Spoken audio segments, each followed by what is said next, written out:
with all you lot jumping on. Wonderful.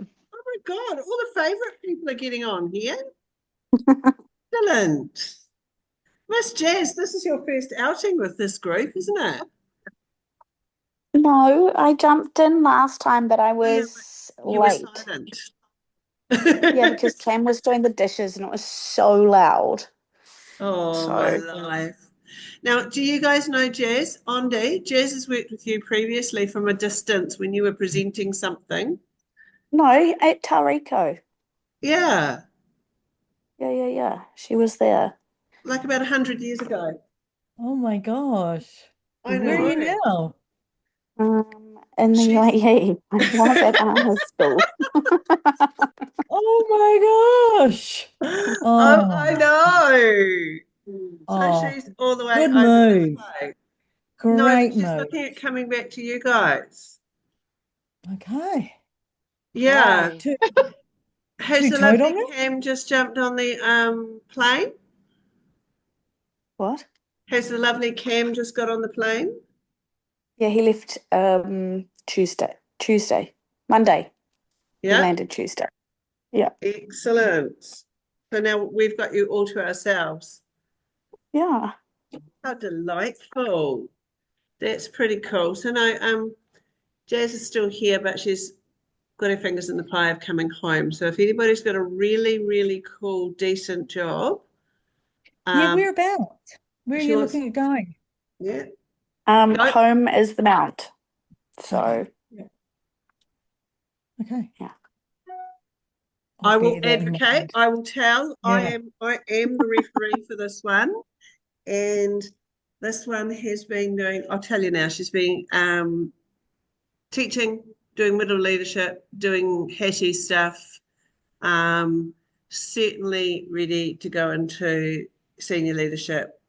You got small principal jobs running. You need someone stunning. All right. Okay. So if you've got anything brewing, anyone in New Zealand, Deirdre, she'll come over Mm. your way if she needs to. So, That's all a bit right. of a change, the Mount to Odo. Hey, look, she'll go No, anywhere because I, around that part I of the world. my first job was at Aria. Oh, well, there you go then. Oh, Yeah, I That's know. I close. know. All right. Isn't So it? there's a little bit of a marketing, like just putting Jazz out there yeah, for the no, world. definitely. Yeah. All Thank right. you. And early years, really skilled there too, on they really, really, really skilled in terms of, Okay. and particularly like I know it's becoming more of a market now in New Zealand. Jazz had significant work in EAL now and ELA. So, Yeah. yeah. Okay.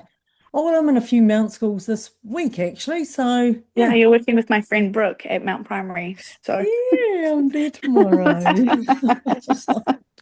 It's such a And small for the world. non-New Zealanders on the call, yes, New Zealand is 2 degrees, all right? One Actually, degree. one most of the time. These two don't know each other and they're not Uh, finding each other's connections, all right?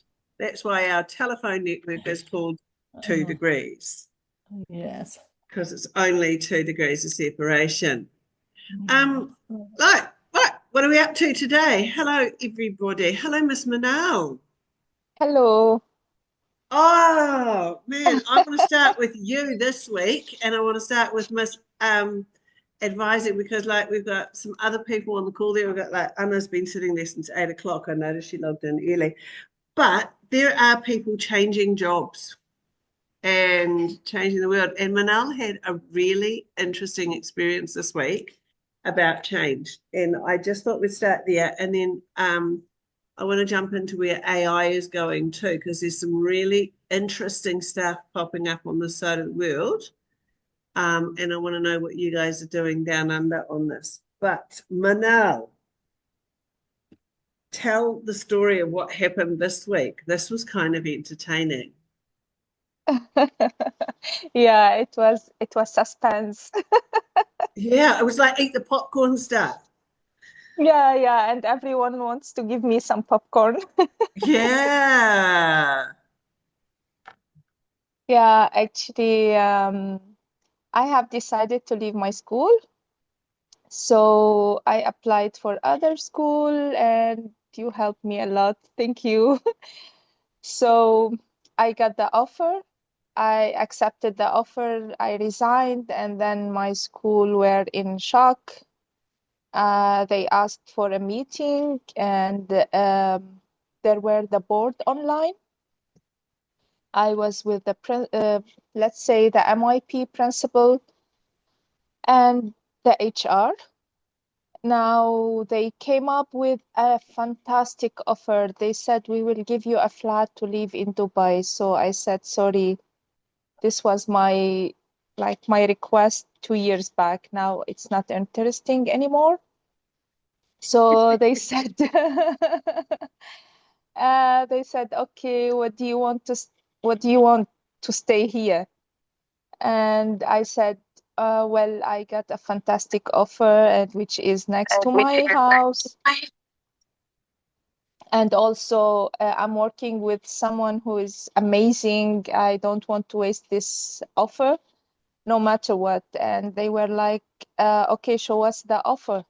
I showed them the offer, and then they were like, if we give you like this offer, will you stay? And I said, well, I cannot promise you if everything goes there, like with documentation and all the stuff, it goes okay, I'm not gonna stay. Okay, please don't sign till we come back to you. And of course, the come back to you, it will be after 2 months, maybe. I'm not sure. So I did I tell you that I completed all the progress for the documents, this long document. I completed all of it. I sent the email now, and I'm waiting for the HR to reply from your side. Mm. But it gave me a message that she won't be in the office before 2nd of June. So really interesting. Long and short of it, Manal has been working in a situation where perhaps she hasn't been like she's worked hard and they've seen her but done nothing to recognize it and nothing to support her and she's been working doing loads for the people above her without even the thank you. It's not even the money recognition, it's just the culture and the care. Yeah, I was doing the HOD job without any recognition from their side, and the funny thing, they were saying these words in the meeting. They were showing all the good work I did from the first time I went in this school till now, and I was only, why did you wait till I resign? Why didn't you do anything? And I think they were not expecting that I will leave in some point, because all my students loves me. I love them. We have a very good connection together. And plus, I have a very high connection, and like I have my atmosphere in the school. So they thought I'm more comfortable. I'm not gonna think of leaving the school no matter what. And I'm a kind, like, I don't really complain to others. I go to the person and I complain in her face, like if I have something. So this makes more flexibility when you're dealing with me. So I think they were not thinking that I'm gonna leave anytime. Yeah, So yeah. exactly. And it just shows you that it doesn't matter how hardworking the person is, you can't assume that that person's just going to be there and that they're going to stay. That everyone's always looking. And for me, that's a really strong lesson about valuing people and appreciating people and the simple things of caring and speaking with people and acknowledging the team and looking after the people you've got. And recruitment, yeah, we're in the battle of it. If anyone's got English teachers, I'll take them, middle and senior secondary English teachers or programming teachers. But recruitment's hard, but retention is harder. But retention is where we should be really focused on, is looking after good people. Exactly. And I Yeah. think they are super curious to know you now because of all the stuff I taught. I think if the principal was there, he will be like, I will fire this one, but he was not there. It's really interesting because we're doing a lot of talking behind it. But Manal's going to a job where she can pave the way and create new opportunities. She's going into a position that's never been in the school before, and not teaching. So yeah, you can tell me Yeah, what and you're they doing. started. Sorry? You're going to I was tell going them to what you're say, actually doing. Are you going to actually tell them the job? Oh, okay. I couldn't hear you. Sorry. Well, a career advisor instead of being MYP integrated humanities teacher. So yeah, it's amazing. Hmm. And my school now, they want to send me in courses for CP, something CP in the IB, because they are planning to open this after next year. And I said, okay, so why now? Yeah. They started talking about this, and I was like, but I'm not interested. You never asked me what I want. I sent at the beginning of the year, I sent a look, okay, you will hire an HOD. I'm doing all the job. Why don't you give me at least the lead if the position is not for me? I'm like leading around 7 teachers. And till the end of this minute, I was like following up with them because they needed my help. Actually, I helped them as colleagues Mm. because they are in the department. I don't want the department to suffer. And we had an HOD who didn't know anything about IB. But the thing is, okay, you can know nothing, but you come in, you have to learn. Till now, he's asking me how to open one exam, how to check this, what does it mean to do this? So it's the end of the year. And this makes me very, very, very upset because you did not only choose people who don't know anything to do with the job, but also they didn't want to learn. Yep. So this is what I said. So And I yeah, think, and I sent an email and they said, okay, we will come back to you, but they never came back to me until I resigned.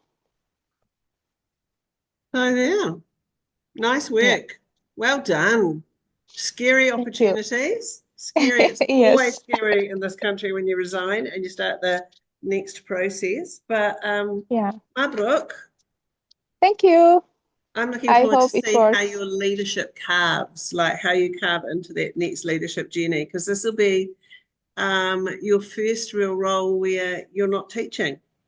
Is that right? Yeah, Yeah, yeah. yeah. Let's see. Hope it Pretty works. pretty exciting. And so that for me is like I've had two sessions this week actually around this very, very topic of um, where people have been leaving a job or they're carving into a new job and suddenly the team that they're working for comes back and says, but why? I didn't know. Um, Andy, you run a team. How do you keep them on board? Your team stay with you forever. Same with you, Deirdre. Why do they live with you forever? What do you guys do? What do we do? Lots of communication, value them, and be really careful about who you appoint in the first place. We only appointed ever. We've had loads of people, especially with the structured literacy, who have asked to be facilitators for us, but we'd much rather have ones that we've worked with and we know who they are and what their values are, and we don't want them to be the same as us and have group think, but we want them to have, I suppose, those same underpinning values and beliefs. And we have a lot of fun together, and they've all now become just really close friends, actually. You know, Vince's ward on the weekend, every single one of them immediately texted him because they've got his number. Do you know what I mean? And it's that sort of thing. We all there. One of them had breast cancer and was taking some time off, so everyone, unbeknown to everybody else, sent them, those angel meals and flowers and all of those sorts of things. So I think it's all of that sort of stuff, valuing people and celebrating and sharing everyone shares all of the stuff that they do, and it's not this. It's yeah, it's beautiful actually. But then that Yeah, comes down to the leader and what environment the leader creates. Like, it doesn't mean that you have to all get along swimmingly all of the time, but if the leader creates that and the leader allows that and the leader values that, yeah, that's what the product can be. You know, it can be a really yeah. delightful team. Yeah, Hmm. nice work. Nice work, Miss D. Miss Deirdre, what do you do? I also think you have to know how best to communicate with your crew. So I have a crew, not a team. We have a crew. Um, um, and generally our crew doesn't change until, I'm trying to push them out the nest a bit to say, you need to experience the next thing. We've done everything you can here. We're too small. You need to go to the next thing. And that's when they do, and they go off and they fly. But first of all, know those personalities, know how to communicate with them best, because people may think that someone's an extrovert, but actually their natural tendency is an introvert. They're just an extrovert when they're clashing with kids, but when there's a whole pack of adults around, they zip. And allowing space for that, because they're a role model for the kids, because we all have kids who are like that. We have kids who are extroverts, we have kids who are introverts, we have kids that perform, but really they just want to pull themselves back in. Yeah. So I think if you know that about the adults that you work with, then it shows kids also, because they're part of that crew as well. And if your crew enjoy each other's company, then I think you have a happier place to be in. And I actually like going to work each day. Yeah. And I think the minute you can say that, Dee, you know that something's good. Like, that we all have days where we think, actually, I'd rather stay in bed today. But if 80–90% of your life is about actually going to work, it's going to be a joy and it's going to be fun, and I'm not worried about where things are going to come from or how I'm going to be treated, then you can just do so much more. Like, I must say, when I go to work and I laugh, like, there's the real indicator for me is I now work with a whole group at the moment of middle and senior school girls, and they just tell you how it is. There are no filters. And if you're looking tired today, they'll tell you. If you're looking old, they'll tell you. If you're looking like your clothes are out of sort, then if you're not in fashion, then they tell you. And when I walk in, like my words at school at the moment that they give me, quickly, Mrs. Quickly, because everywhere I go, I say quickly, hurry up, quickly, walk with me, quickly, because middle school girls walk as slow as molasses. Honestly, everything is slow until they want something and then they're running away from you. But everything is like, and so now I've gotten to, they go, okay, Mrs. Quickly, okay, Mrs. Quickly. And I'm like, right, no, now I'm Quickly. I'm going to spell quickly. All right. But you can tell what's going on because when I laugh, they look and now they laugh back. And we laugh and laugh and laugh and laugh a lot together. And I'm like, well, okay, life is okay. Life is fun and we're getting places. And they do. They want to work and they want to try and get whatever they can out of you. But if you feel yourself laughing a lot at work, then it's a good place to be.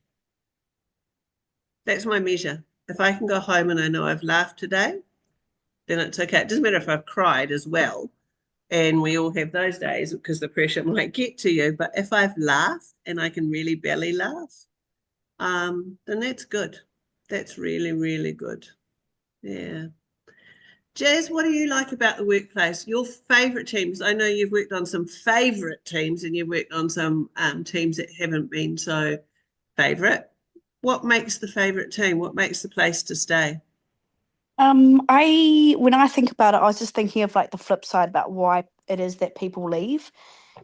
And it is because like they don't very often leave the profession. they leave management. And so if you aren't feeling valued or heard or supported, like you can be as vulnerable as you like, or you can be and have open communication, but if that mutual respect and understanding isn't there, Yeah. then it makes it a really hard place to be. And that I think also, like, you can offer people as many opportunities as you like. You can coach, support, and encourage, but like when things aren't happening and if you're not supported, and if they're not standing there with you in the grit in those really tough times, then that I think is when people start to look up and look around and look for other opportunities. Absolutely. I think some key words there like respect. I've really got to respect the person that I'm working for, and I've got to feel that they've got an openness and a receptiveness to me. I want to know that they know me, and you're absolutely right. In those days of grit, that if they're not going to be there and grit with me, then I'm going to go somewhere else. I want authenticity. I want people who are credible, but I want to work with people who are authentic, that'll Yeah. follow through and turn up, follow through. And when they say they're going to do something, do it and be true to my face. Like be Absolutely. absolutely true to my face, not tell me one thing and then go behind my back and Do do something another. different. Yeah. Yeah. But also Yeah. someone who cares, like not only about the job or the outcomes of your kids but like or you in general, like it's like the care factor is multifaceted, like it's more than just one thing. Like if you it's really hard to give, like you can pour everything you like into those kids, but if you're not supported from senior management, or like the greater team, then that also makes it hard to continue to give everything when you're fighting. It feels like you're fighting a losing battle. Yeah. If you have to fight the kids and fight what's going on during the day because it's new or it's a situation or like you don't mind hard work so long as you know there's somebody behind you that's going to catch you, that if you are going to mess up they're going to call you, if they're going to look out for you and they're going to help you get through, like that care. And for me, what does that care look like? What does that supported look like? Um, Showing up, uh, listening, like I said, like being in the mud, like on those days where it is really tough because you've got so much going on or you're trying to meet certain deadlines. Like leaders really should be on the ground supporting, not hiding in offices. Just like all of those little things that are looking for helping you problem solve through the problems, being like, okay, well, this isn't working. What are we going to do? How are we going to fix it? Like it shouldn't always be um, down to one person or for them to be like, well, it sounds like your problem, you go and fix it type thing. So like lots of those things that um, I've had like time and time again, that I just look around and be like, or like where you just genuinely don't feel valued as as a part of the team. So Yeah, absolutely. yeah. DJ, I jump think in. yeah, well, I think that, good teachers, no matter what stage they're in their career, are actually taonga, they're treasures. And as a leader, our job is to look after them, protect them when they need it, give them a chat when they need it, provide them with the resources that they need to do the amazing things that they do. Because I think for me as a leader, my job is to offer all of that to my team so that my kids win. Because when our teachers feel that they're given what they need, they give even more to their kids. Because they'll bleed for their kids. Teachers love their kids, otherwise they wouldn't be in the job. And I think as leaders, we have to make sure that we're offering those things, but we don't just assume. We Mm-hmm. have to actually do it in lots of different ways, because I think one of the downfalls is that too often we assume things rather than going and chatting to a person or in the team who are saying, okay, how are we feeling? What's on top? what do we need to do, da da da da. I think that's really, really important. Like all of this, sorry, Go, comes go, back Jess. to like our whakatauki, like he ha te mea o te ao, he tangata, like who are the most important people in the world? It is people, it is people, it is people. And if those people aren't feeling those feelings, like however which way you show it, then like it's really hard to give your all when you don't feel like you've got that behind you. Absolutely. I've had a few experiences of this week that might be useful because I think this is forefront. Ondi challenged me and she said, hey, have you got any stuff going on around collaboration? And then I started finding tags and finding some of the books and things I've done on collaboration. But then I started to find some of the other stuff, and I've tapped into a couple of times this week. And one is a book called You're in the Locker Room. And I profiled it a while back, but I'll send it out to you guys again because it's about the 7 C's. And it's about this NRL football team. And they went from being crap to winning. And then they lost and they started losing. And they'd done all the right things. They'd pulled the team together, they'd built the culture, they'd worked on connection, they'd worked on going to people, they'd worked on collaboration, they'd worked on climate, communication, all those fantastic things, and knowing the people and connecting and care. And then they got complacent. They got it going and it was going beautifully, but they didn't keep it going and the team lost. They went from being top of the league to having the coaches fired. And they woke up and went, why, what did we do wrong? And that's pretty much it, is they dropped the eye on, they started to assume that people were actually just okay. Much like the Manal situation. Oh, well, she's happy, she's here, she's fine.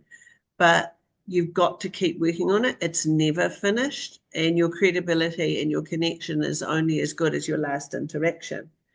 And then added to that, there were a couple of other experiences across the week, actually. I was talking with somebody who's going into really super excited.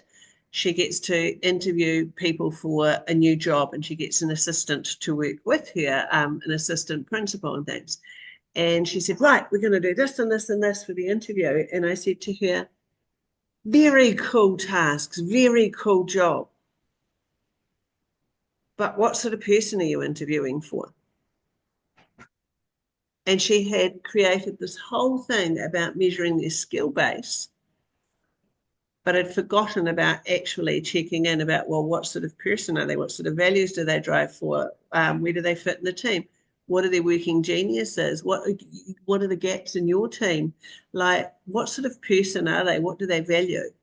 Because you can teach skill, but if you've got a person, and I'm not saying, like Andy said, not the conforming person, you don't need the same copy paste, because that actually doesn't work well either. But if you're not thinking about their people skills, who's going to look after the team, particularly if you're not a people skills person yourself?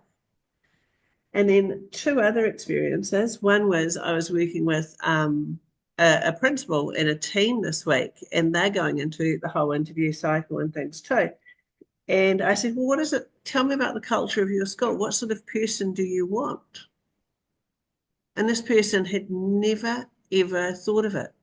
And it's a new system and they're developing a new school. And I said, well, what is it you want on your team? What do you want your school to look like? What sort of people do you need? And she'd never thought about that. She'd only thought about filling the position. And over the week, as we had these conversations, her perspective changed. And she came to me at the end of the week and she said, Anna, I need people that care. And I thought, wow, there's a really good start. And so I noticed as the week went along, she was interviewing people, she was talking deeply about care and how they demonstrate care. And the last little example of this is that across the Emirates, we've now got a well-being curriculum that's come out. And going into the inspection frameworks, and the new inspection framework in Abu Dhabi is certainly there. But every observation that I have to do in school improvement now actually measures teacher-student relationship, and the connection and the words that teachers are using to connect with their students and offer feedback. But also part of that wellbeing curriculum is about how schools are looking after and planning for and nurturing teachers and their staff and the wider staff and that wider wellbeing. And the whole order of things, not the coffee and donuts, not the having a massage room, but actually how you connect with people, care for people, and keep people, I don't know, feeling alive and positive in their job. And we were looking at a whole lot of other resources and PDs and things that have come to this. There's a guy talking, and he's talking about a package and things that he's brought into the UAE and things, but he was Irish. And he was listing things, and in the end, he was talking about how it's not just the head of inclusion's job, it's actually everybody's job to look after everybody else in the school and to build that culture and that climate. So I jumped on and I said, look, I don't have a question. I just want to say thank you for saying that it's not the head of inclusion's job, it's everybody's job, but it starts from the leadership and things. And he hooked in and he said, oh my God, is that a Kiwi accent I can hear? And then he went on to talk about, of course, the Irish and the Kiwis, but then he went to talk on about the Kiwi way of doing things and this book about belonging and about the All Blacks, the legacy book of the All Blacks, and about how they build that such a strong importance of leaving things, the All Blacks, in a better place each time a new All Black joins, that it has, and so we brought up the word kaitiaki. And all my Arab friends were on board and everybody was on this thing. So I was having this great conversation with this Irish man about the kaitiaki, our responsibility of being kaitiaki of the land and of the people and things. And he goes, oh, for those that don't know kaitiaki, it's like the carer, you have to look after and nurture, and you are responsible for the guardian. Thanks. But you are that guardian, that person that cares for the people, the land, the systems, whatever you're doing. And he just turns around in the middle of this and he goes, yeah, that's what I mean. And that's what New Zealanders do. And I thought, well, some New Zealanders, a lot of New Zealanders, but that is our wider, the spirit of what we do is about if you know your shit, it's about being a kaitiaki. And I think that's what leadership comes down to, is taking on that role. And some people will say, no, you don't need to know everybody else's business. You don't need to know the people you're working with or who work, dare I say, work for you. And I hate that. I don't have people that work for me. I have people that work with me to achieve the mission. But even that language tells you. Yeah, that was an interesting week of valuing and belonging and, yeah, finding places for people to be. So, yeah, that's my 5 cents worth on that. Anyone else want to jump in around any of that? But I'm going to ask some AI questions. No? Auntie? No? And Deirdre? Did we get kaitiaki right? Excellent. Right. And this is where most Bronnie might jump in and help me too. Around the world, I want to know what is happening in New Zealand around AI. Okay, I just want to know because we've had some massive announcements in our country over here in the last few weeks. This week, yesterday it was all in the news. Abu Dhabi, of course, creating an AI city. A whole city operated through AI and through one app. And you can go and live in this city and everything's AI driven. Elaine is trialing the first flying taxi. Yeah. That is in the paper today. Wow. I wonder if Okay. it's going to be any better driving than frickin' the it's currently. Oh my God, I can't think of anything worse. Jesus. Flying taxi in a lane. Now, if I can, I kind of like it actually. I just like an arterial route, so I don't have to go all the way through a lane to get out to the other side of a lane over to the Omani border. But a flying taxi, I don't know if I'm going to be brave enough to try it. AI has become mandatory in our schools for next year. Not only We're AI, using this year. yeah, We used this all the year, but but it's we needed to teach the students how to use it, and that's all. It's amazing tool. it's becoming mandatory in terms of programming. Every student has to have one period a week, or it has to be integrated through their learning, and you have to evidence it. I am desperately trying to find programming teachers and AI teachers because our students are going to have a semester of programming and a semester of AI. And so people are scrambling to find curriculum for that. And that means one period a day, 5 days a week.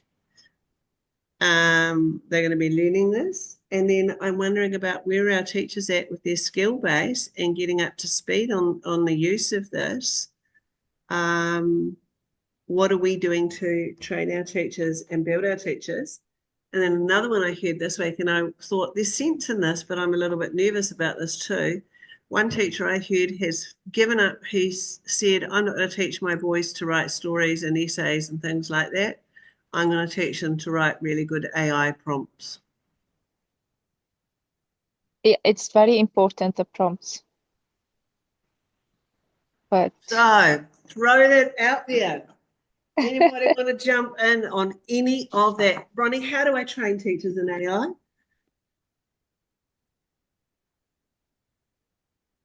Well, this is the big challenge. This is the big challenge that we in New Zealand are facing, where we have a Minister of Education who has turned around and said that it's not the Ministry's responsibility in terms of determining what's going to happen with AI. It's our boards of trustees that must make the decision.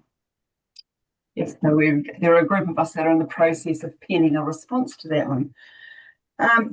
The challenge for me is that we're actually moving too fast. We have to be very careful about not moving fast enough.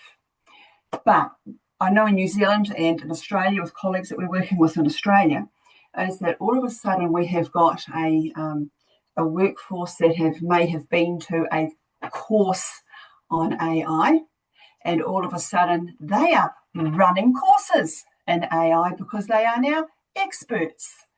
And we have something that's moving incredibly quickly. We have something that is incredibly disjointed.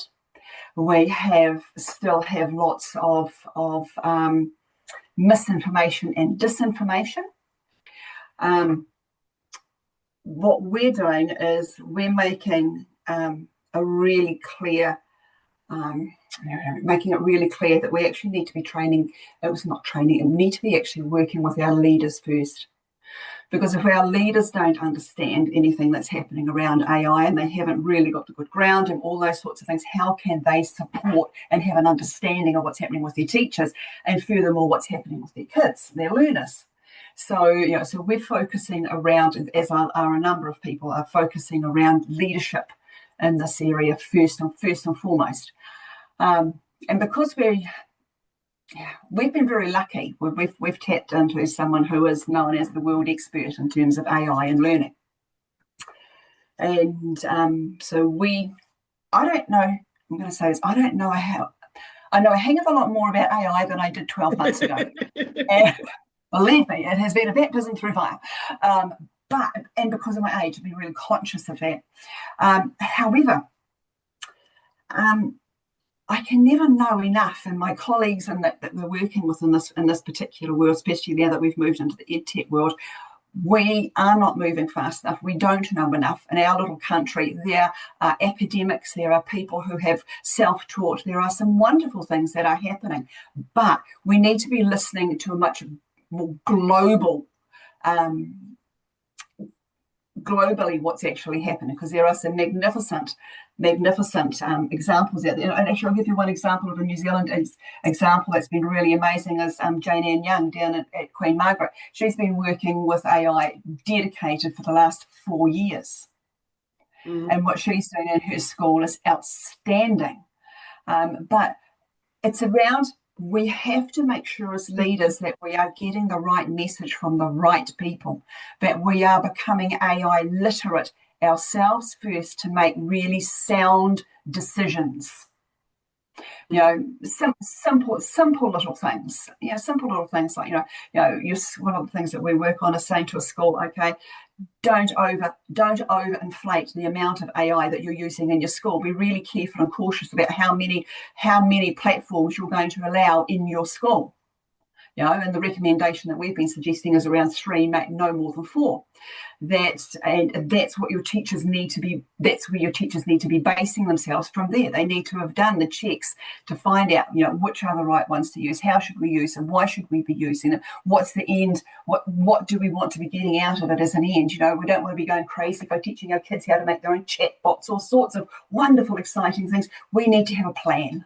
And everybody needs to be on board with what that plan is actually going to look like. What do we want out of it? Otherwise, we end up with we did a newsletter, second to last newsletter that I did. We had a wonderful picture of an old-fashioned dial-up phone. Do you remember the old put your finger in and the thing goes around, and we covered it with bling, and it was it's just this next bit of bling technology. How do we make what we're using make a difference? So that we are in charge of the learning, it's not in charge of us. How's that? Enough? Yeah, love it. I wonder also, Bronnie, about the security and safety of some of the things, because when you hear some of the principals talk about, oh my gosh, I put all my kids' data into in there, and then it writes my variance report and my reports and stuff like that, and I'm thinking, wow, actually, that's not ideal. Do you know what I mean? And there's that's when you do your research, Andy, is around choosing which platforms, because there are a lot of guardrails. A lot are just using basic, like even putting through ChatGPT or Perplexity or something like this, which uses your data, and uses it. And for me, I think your approach is actually ideal, because all of those sorts of things principals need to be aware of, leaders need to be aware of. Yeah. That's why we're working with them first, and we've been encouraging them to.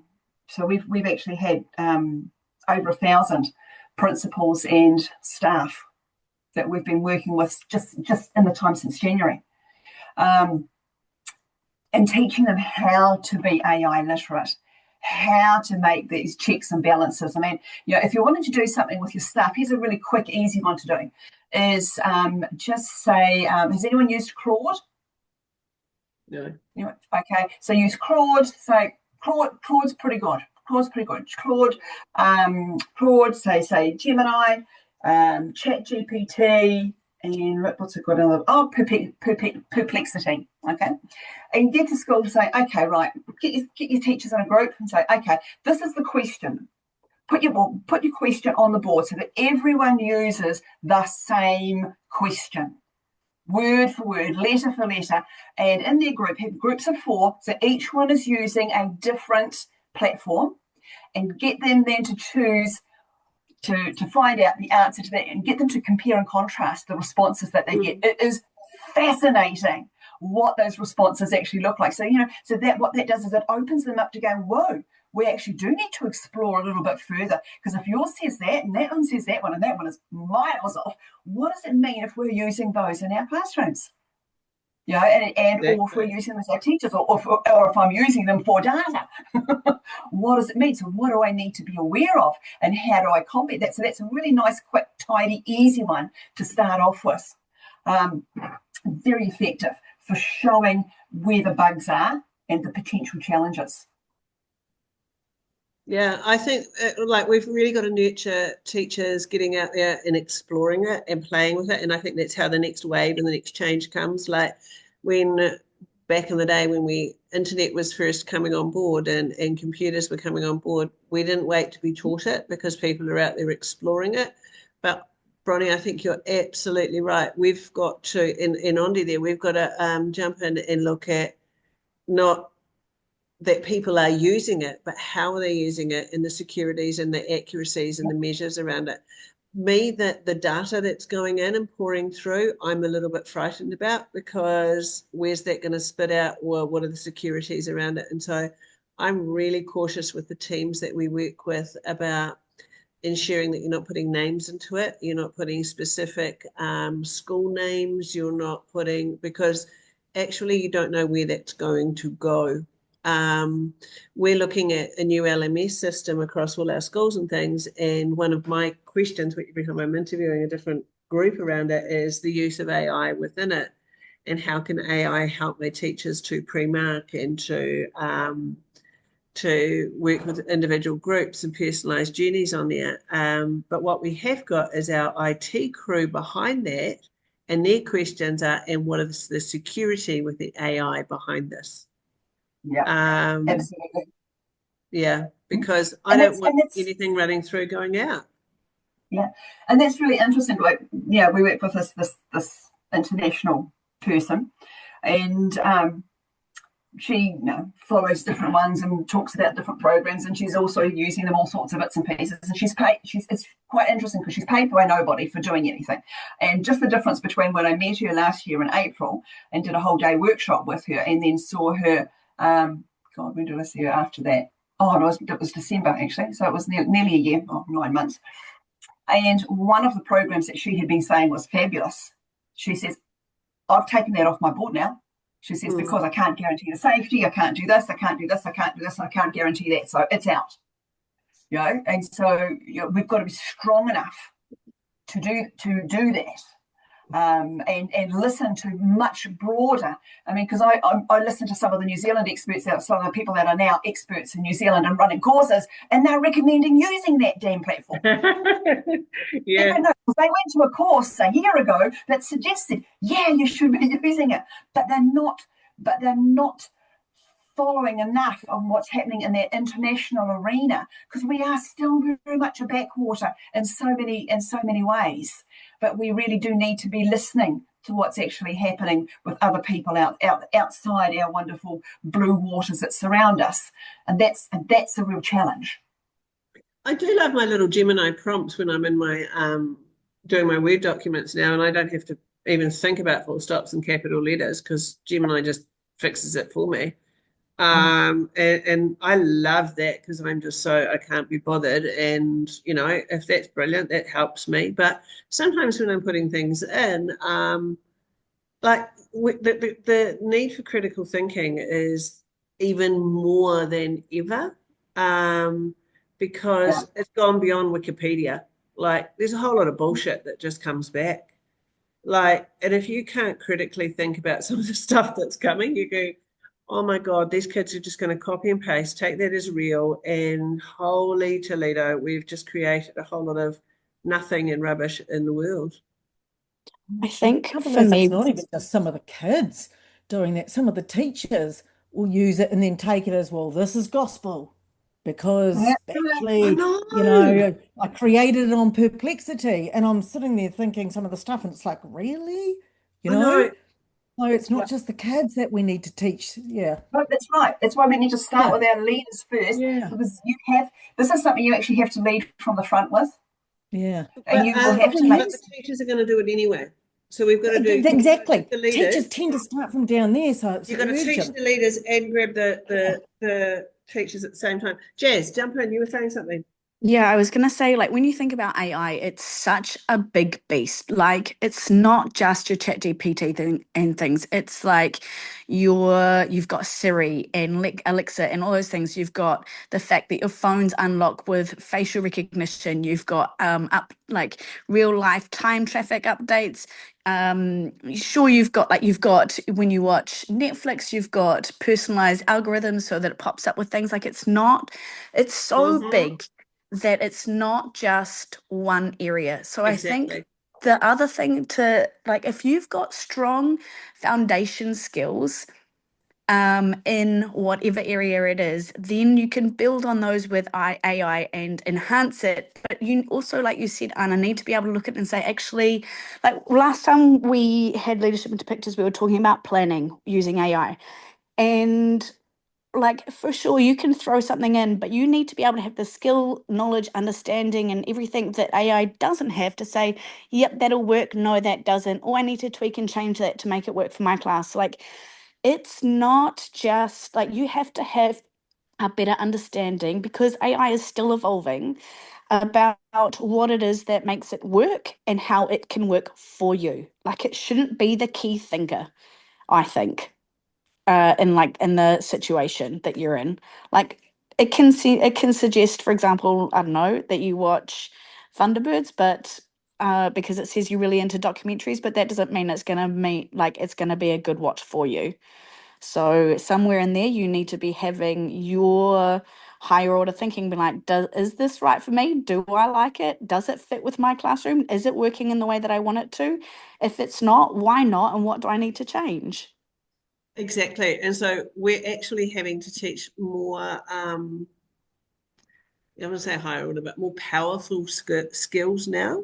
It's not Yeah. just how to read and write because I can dictate, I can do voice to text, and that's easy. And even on here, we've got AI companion who can make the minutes for us and take the notes for us and create little logs and footstops where we can just log into and click into and get to that part of whatever we want. But is it going to be a true record? Is it going to be have those nuances or those things? Unless you can read and write, you don't know. You've got to actually be able to read and write and do that critical thinking, which is Which super comes back to interesting. those foundational skills. Like if Yeah. you don't have those, like it doesn't matter, even with your spell check, it can come up. And like my Kiwi accent doesn't get picked up so Oh, often I if I use a voice know. recording.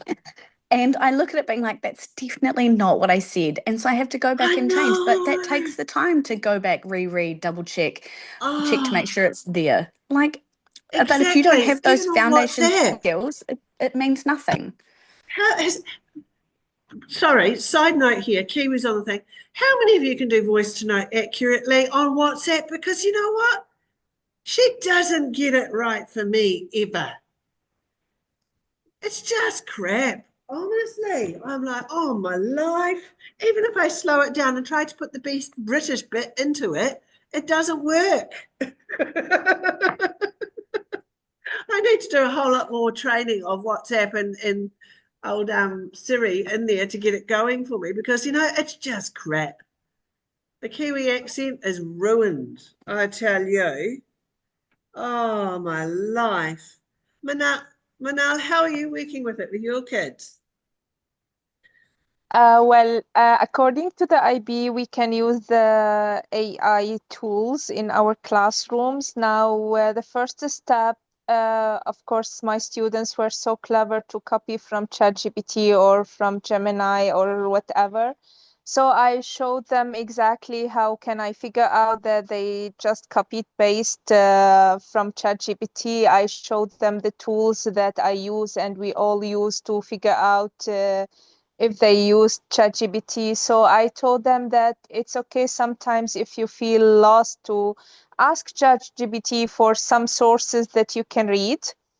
It can sometimes be helpful, but you have to go to the document itself and you have to read from the document, which is according to what we ask for.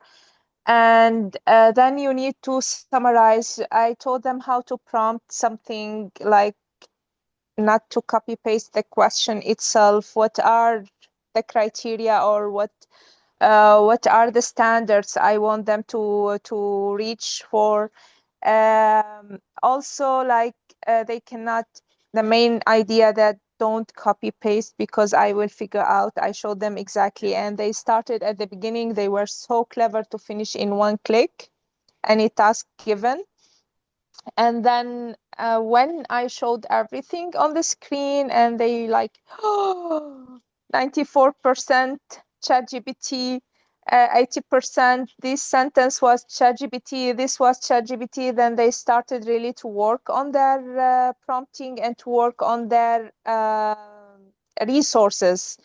And always we need resources for their like writing. We need also understanding presentations. So now for my grade 9 and 10, I think 90% of them now are familiar on how to use ChatGPT, and because we have this design and all this stuff, so they also supported all the teachers in the terms of AI.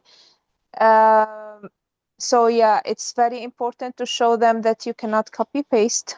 It's sometimes giving inaccurate information. Sometimes it doesn't figure what you want exactly, so you need really to go to sources and to read the source itself. We're getting a little bit stuck. We're working through secure browsers now and trying to get a whole lot more security because we want our students to do their exams online. But we have platform they cannot ChatGPT log is out. like, yeah. Can they log out of it? Yeah, well, that's the thing at the moment is putting that in there for the security so they can't log out once the exams start and they can't deviate from that one screen. But that's causing havoc for IT networks because, you know, the other side of it is that we're going in and we're frisking kids and we're making sure they've got nothing on their watches. Imagine this, girls with shailers are having to take their shailers off and show us that they've got nothing in their ears. Because it's really easy to have something in there behind your shailer and away you go. And yeah, like actually frisking kids before they go into exams. I caught up with a friend in Dubai yesterday who's got, they were doing their MAT exams and the kid was just in there screenshotting, putting the picture into ChatGPT and then answering every question correctly. Yep, exactly. Well, where the rest of the world is going with this, you'll be interested to know, as they are going back to pen and paper. Yep. Because it is the only guarantee that you can't, that the kids aren't using assistance. And just for those of you that just to pass on is that, you know, there are several platforms that say that they can bust when kids are using AI. It's bullshit. Excuse me. Yeah, it's absolute exactly. rubbish. There is no product that can do that. There are several cases in the US at the moment and two in Australia where kids have actually sat there and done their exam with no assistance. They have had a room full of people watching, and ChatGPT has said 85% cheating AI. In fact, there is a principal not far from here who's in a stoush at the moment over one of her teachers, LAT teachers that's training on site, and her organisation has said that she cheated. 75% was AI, and so they have failed her paper. So the only thing that we can do is go back to pen and paper. Yeah, and we're looking at technologies that are taking the pen and paper and screening it in, converting it to text, applying the rubrics and things. Because the other side of it is also trying to reduce teacher workload. Like, who the hell, like, if you're an English teacher who wants to sit and mark English exams, I'd rather mark a math exam. You know, at least the answers are there, verbatim. I don't have to critically think about it. Yeah. Deirdre, what are you guys doing?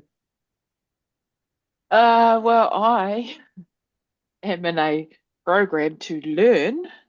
So we work on a different AI tool each week. There are 16 that we're looking at, so that then we can have a discussion about what we think would work best within our space. But, you know, I mean, kids know everything. Yeah. You know, this is their world. They live and breathe it. So for me, it's about just trying to keep them safe. Most of it is outside of school for us at the moment, because until at my level, I'm happy that I understand this, and then the teachers need to do some work so that they understand this. Until then, I'm not actually opening it up in the school. You know, unless they're doing something with me that it's a specific task for something else. But yeah, I think until the adults around these kids know what they're doing, then I'm just going to tie ho on that one for the kid as far as the kids are concerned. And in the meantime, I just giggle and laugh listening to high school teachers. And it's really interesting because a lot of the kids, I'm just noticing they're sick of working on their screens. They're sick of working, like a lot of them, phones are banned in schools now, so they haven't got phones. And all they want to do is sit and talk and learn. And I think that's actually where the AI wave is going to push us, is that it's going to call for more speaking and listening skills because one, voice to text, but two, they need to sit and discuss and critique what's been written and what they're reading, and it's coming for greater interaction and greater communication and debate. And I love that. That's cool. That's super cool. And AI will just document all those meetings anyway. It'll just record what we're saying and write up the notes, and then that's what I need in my life. But one that understands your accent. Exactly. Now there is a market. Anybody want to create an app that actually understands us? And Angelique put in the chat, and the South Africans get thrown into that sometimes too. You know, I'm often tempted to put on my really, really bad American accent and see if AI, like if WhatsApp will like dictate that for me a whole lot better. Yeah. Anyway, it's an hour of us gossiping. Anyone else got anything they just really need to talk about today? Or we're going to wind up and wind out and get into some other stuff. But nice to talk about caretaking, nice to talk about AI, and caretaking actually comes into that AI side of it, really. It's about being really, really careful about loving people. Those of you from New Zealand, I've just got to jump and find you one thing that you're going to have a jolly good laugh about. Hang on. My book I am reading is, oh, I've got my background on, you're not going to see it. It's called, a new book, and it's called Nine Girls. Does anybody from New Zealand understand what that might mean? Deirdre? I found this on the internet. I actually had it sent to me, and it is all about nine girls are running under a wolf, and here I am. Isn't it Right? set in Wahia? Ngaruawahia, Ngauawahia, and it's actually written by a girl from Ngaruawahia, and it's the one of the New Zealand Book of the Year Book Awards and and yeah, says here, in the school holidays in Auckland, we went to the beach and the museum and the zoo. In Ngaruawahia, there is less than nothing to do. There's train tracks in a river. Yep, and it talks about jumping off the train bridge into the river and how no one swims across the river because the taniwha will get you. And yeah, and there's actually no wolf in Ngaruawahia, but that's how we spell it anyway. It's just the train bridge. And, you know, it's kind of cool. So I'm about 85 pages in one reading, but strongly recommend anybody want to have a little book with Do you hear catching that, up. Abby? Hey? I was just saying, have you shared that with Abby? No, I haven't shared that one with Abby yet, but my poor husband is sitting here. Every time I read one, I'm laughing, and he's going, oh my God, it's going to be one of those, is it?